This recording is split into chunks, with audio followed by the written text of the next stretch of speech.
The 21st century is all about influence.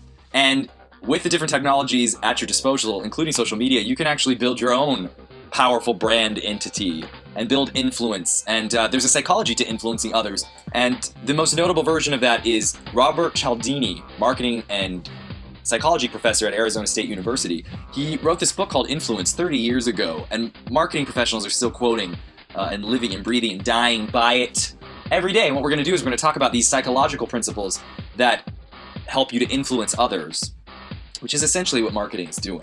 I've adapted the 6 principles of influence, 6 weapons of influence, to help you become a powerhouse within your own industry. So let's talk about it. Principle number 1, reciprocity. So like psychologically speaking, this is the compulsion to return the favor.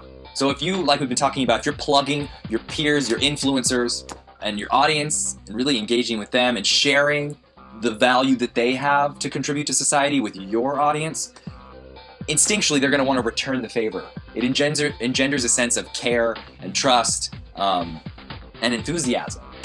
So by sharing the 80-20 rule, what we talked about in the previous video, that's all you got to do. Done. Check.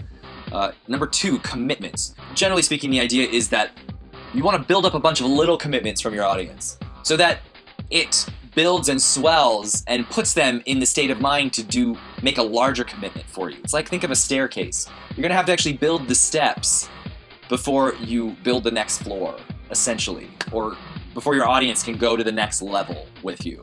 Go to second base, maybe?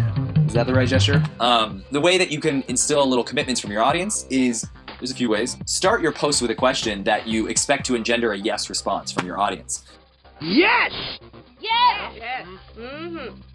And each audience is different, and you should know who they are.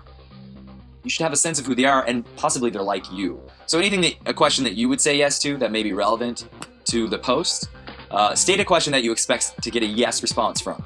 That yes that your audience experience in their mind is a type of small commitment, even to the point of where they'll finish reading the post, because we're skimming, essentially. Okay, let's think of other ways we can do this. Or CTAs in the biz.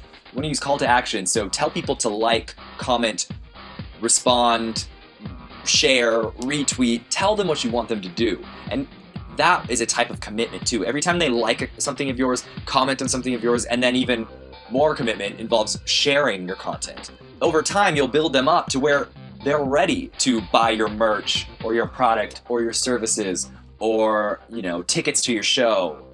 You gotta warm them up through social media. Number 3,